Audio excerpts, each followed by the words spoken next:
कमलायतलोचन लोकपते विजयी भव वेङ्कटशैलपते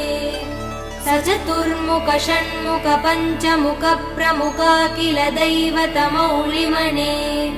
शरणागत वत्सल सारनिधे परिपालय मां वृषशैलपते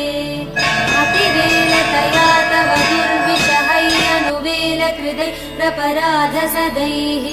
हरितं त्वरितं वृषशैलपते परया कृपया परिपाहि हरे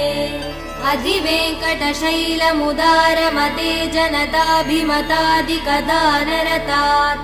परदेवदया गदितान् निगमै कमलादयितान् परं कलये कलवेणुरवा वसगोपवधू शतकोटिवृतात् स्मरकोटिसमात् प्रतिवल्लविकाभिमदात् सुखदात् वसु